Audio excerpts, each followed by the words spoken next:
Oras na aron masayod tas mga nagunang mga balita ug mga labas nga mga impormasyon. Aniya na ang 1TV News Break. 1TV News Break. Kauban si Johnny Tome. Magadalit ka nato sa mga nagunang mga balita, sulod ug gawas sa atong dakbayan, mga nagpugasi nga mga issues ug mga nagbagang impormasyon. 1TV News Break. 1TV News Break. Kauban si Johnny Tome ug karon aniya na ang inyong anchorman Johnny Tome alang sa 1TV News Break. News Break.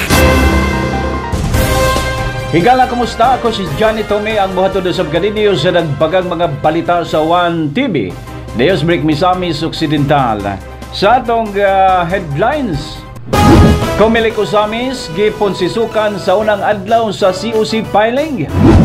Comelec Osamis mipahinumdum sa mga kandidato sa SK sa mga gipang dili. Incumbent ka mga punong barangay sa Osamis spotted sa first day sa COC filing. Osamis PNP bilusad sa eleksyon gun ban.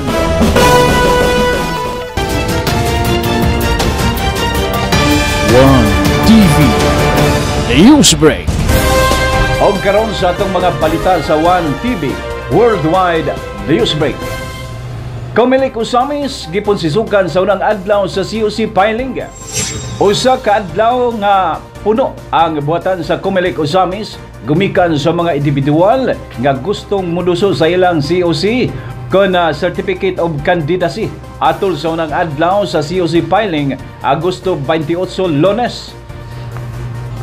Bukas nga giatiman sa mga personnel sa Comelec Osamis ang mga COC pagkakapitan, pagkakonsihal, pagkasangguniang kabataan chairman o SK members. Matud pa ni Osamis Comelec Officer Attorney Rosalind Smith nga bisan apike ang ilang buhatan o limitado sa mga personnel, ilang paningkamutan nga maatiman ang mga COC filer Agosto 28 hangtod September 2 alas 8 sa buntag hangtod sa alas 5 sa hapon. Og atimanon gihapon sa Comelec ang mga filer bisan lapas na sa oras basta na sa 30 metros nga perimeter sa Comelec office. Dako ang pasalamat sa Comelec, sa kapulisan o sa EFP sa pag-abag sa pagkontrolar sa kahapsay ug kalinaw gikan sa COC filing, kampanya o adlaw sa eleksyon. Daghan gyud nagsugod ta og alas 8 kaganinang buntag and then to finish 5 o'clock karong hapon, but we have 6 days para ato ang ikumpleto ang ato ang certificate of filing. So starting today, then mo-end ang ato ang pag-file sa ato ang COC taman karong Saturday, 6 days straight. Oo. So after that, wala na. Wala extension tano. In fact, on the last day, 8 to 5, naapag yung extension ang Comelec o kanang gitawag nga 30 meters within sa vicinity sa Comelec. So even though moabot na ta og 5 o'clock sa hapon, mo extend lang gihapon ta per malista namo nga within sa 30 meters rule sa Comelec. Okay. Kumusta ang manpower karon sa opisina sa Comelec sa pag-cater sa mga nag-file sa COC? Okay na ba? Wala ba mo nagkulang sa inyong manpower? Wala, insakto pa man pud ang amo ang manpower din dayon nag-offer na mo puy assistance gihatag sa city, no, naaman gyud ni diri ang usa po sa nagtabang kanunay. One TV News Break. Comelec Osamis may pahinumdum sa mga kandidato sa SK sa mga gipang dili. Gikonsiderar sa Commission on Election nga tinuod ang tanang datos o impormasyon nga gibutyag sa porma sa mga kandidato sa pagkasangguniang kabataan chairman o sangguniang kabataan council members. Gipasabot ni Osamis Comelec Officer Attorney Rosalind Smith nga bawal mudagan ang usa ka SK kung anaa kini first and second degree relative nga elective official na makakman wala ang maong sangguniang kabataan candidate, dawaton sa Comelec ang ilang giduso nga mga certificate of candidacy.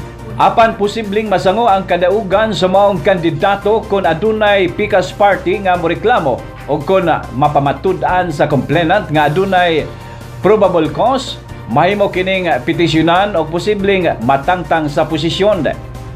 Busa nag-auhag si Attorney Roselyn Smith, gaway gisupak og tinuod ang tanang impormasyon nga gibutang sa porma aron way problema sa umaabot. Okay. Kani siya nga requirements, these are requirements nga giset forth sa ato ang balaod. Now, as to whether or not kanang truthful ang iyang declaration, no, is not within our competence to know.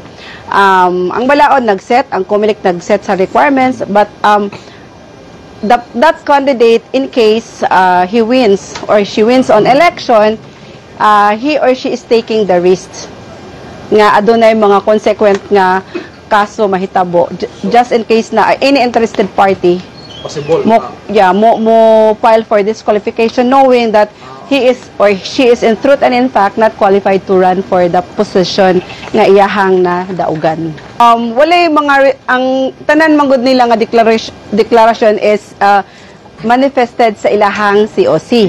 So whatever is stated sa COC nila is considered to be authentic and kana siya under oath. In fact, dahil consequence no for falsely writing any information nga dili kuan insakto, dili tinuod. So na-include ni One TV News Break. Samtang incumbent nga mga punong barangay sa Samis spotted sa first day sa COC filing. Spotted sa first day filing of Certificate of Candidacy ang incumbent nga mga punong barangay sa Samis nga ilalom sa pando sa Asinso Samis Administration. Ana si Kapitan Delpin Ignacio Jr. sa Barangay Kinuman Norte, Kapitan Salvador Canlas Jr. sa Barangay Tabid o Kapitan Ima Aranas sa Barangay Manaka. Aduna pa'y mga incumbent barangay chairman ang present sa first day sa COC filing. Apan wala makapadayon pagduso sa COC gumikan sa pipila ka mga kulang sa mga dokumento. Apan posible nining mga adlaw sa dili pa ang last filing makumpleto ang alyansa aron opisyal kining makakampanya sa campaign period hangtod sa adlaw sa eleksyon. Batod pa sa mga incumbent punong barangay nga naa sa second o third termer nga padayon silang magpapili sa ilang tagsa-tagsa ka mga barangay gumikan kay gusto nining makumplito ang gipanghimo nga mga proyekto. Dako usab ang ilang pasalamat sa padayong suporta sa Asinso Samis Administration, labi na ni Mayor Indy Waminal, sa Segundo Distrito Congressman Ando Waminal, og sa probinsya ni Governor Henry Is Waminal Sr. Una sa tanan, dako kayo kong pagpasalamat nga nahimo gyud nga mga plano sa LGU ni Panguluhan pa ni Mayor Ando nung sa una din karon gipadayon ni Mayor Indy nga ako ang barangay mao gyud ang maong napili nga uptown city sa Osamis City. So karon doon na kitay mga proyekto nga gikan sa nasyonal, gikan sa LGU nga adunay sports complex, dayon na mga katong isolation o katong sa LGU nga mga kining building ato dito og mga kadalanan karon dito. So ang Kinuman Norte mao gyud ang puntarya karon sa mga dako nga proyekto. So isip barangay kapitan leader sa Asinso sa amo ang barangay, kinahanglan pag gyud dugang pag amuma sa barangay din ikaduha, need gyud nga mapadayon ang among mga plano. Kaya nga to ang mga lideres, ang 3 pillars ni Governor Henry Waminal, Congressman Ando ug Mayor Indy, mao gyud ang mga visionary nga leader nato nga dako kay sila og plano sa tuang probinsya sa probinsya og sa Misamis Occidental o Osamis City. Sa ilang pagsalig yun nako since last 5 years 2018 ilagya pong gihatag ang ilang pagsalig para kanako kana nga pagsalig dili gyud nako nasayangan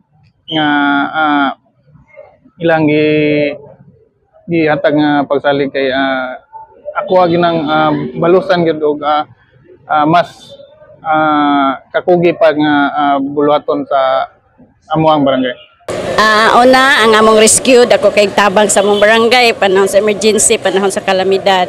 Dayon ang akong covered court, lami na gyud kayo, nindot na gyud kayo. Ang akong school, lami na pod kayang fence. Then daghan-daghan na gyud mig project nga nadawat pod nila ni Kong. Napay jud ko ikulangon pod mo na nga willing pa gyud ko modagan, motiwas pa gyud og mahuman na gyud ni akong mga gipangayo. Kap usa kay tan-aw sa imong barangay nga kung buligan sa puhon dayon continue ang inyong partnership ni Gov. Henry kung ando Mayor Indy and then nimo sa barangay unsa kay kanang dagway na sa Manaka next year or sa umabot pa nga pila ka tuig? Maabot na gid nang akong gipangandoy nga mga project ni kuan. Pwede na ko matulog makayang-hayag lami. Okay na gid kay mo dalan karon taman ginang gyud sa Tuminanos then ang Tuminanos tugala mo pag among problema karon day mo nang di sa gyud ko muundang mutabang sa gyud ko hangyo nilang governor nga matiwas na gyud ang among dalan.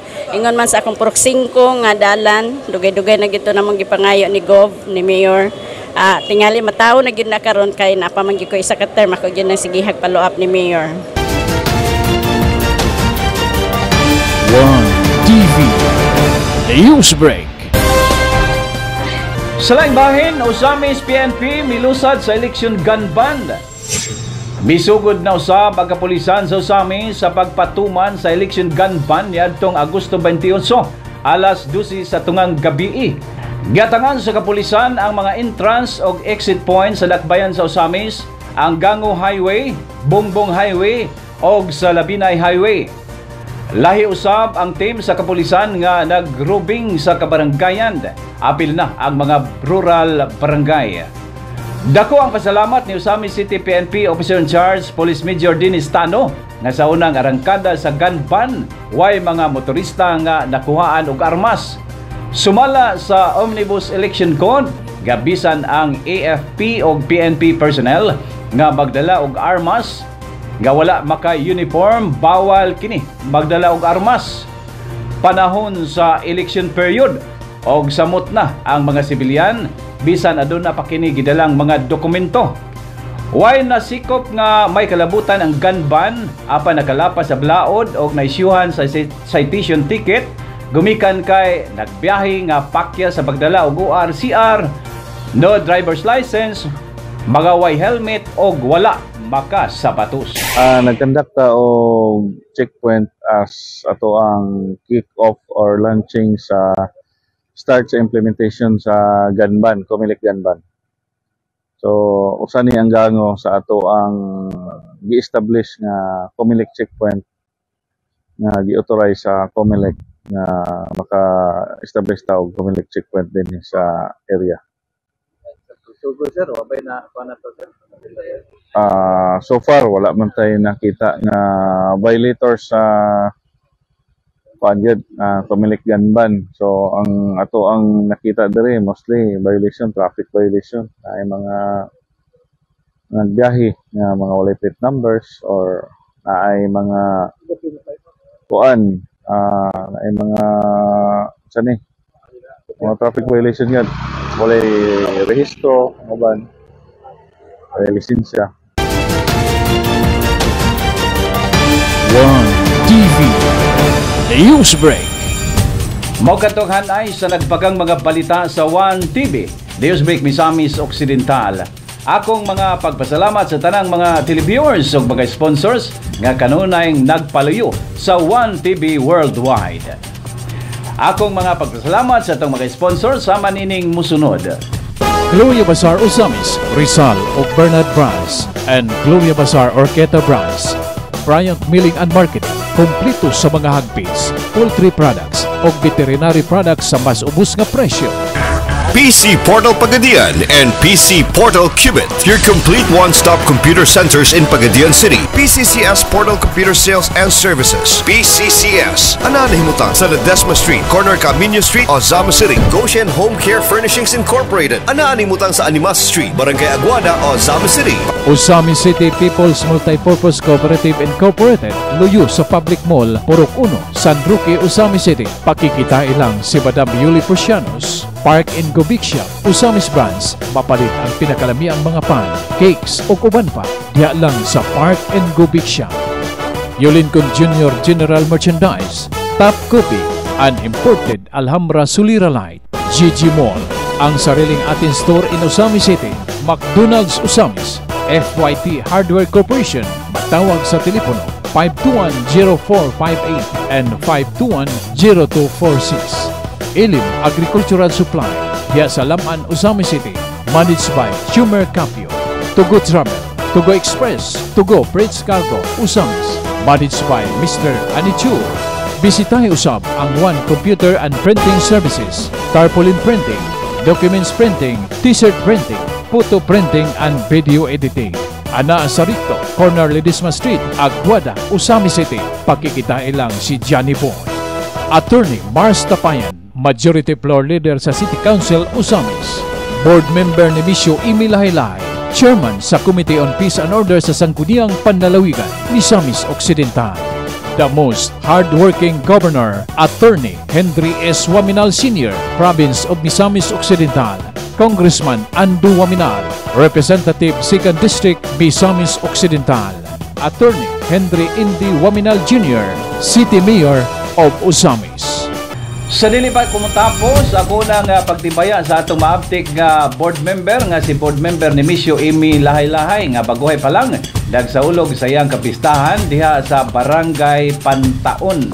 O tuag yun mismo silang boy bisitasyon o si Luloy Makiling.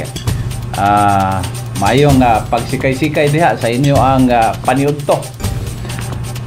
Og sa ngalan sa Tibok Pwersa sa 1TV News Channel Misamis Occidental, kini ang inyong ubos nga alagad Johnny Tommy ang muingon, kung matarong ang nangulo, magmalipayon ang mga tao. Apan kung dautan ang namunuan, magantos ang katawhan. Daghang salamat Misamis Occidental. Salamat sa Diyos. Maukat to ato mga nagunang mga balita ug mga labas ng mga impormasyon. Kauban si Johnny Tommy alang sa 1TV Newsbreak. 1TV Newsbreak. Hanto sa sunod higayon. Daghang salamat sa inyong paglantaw.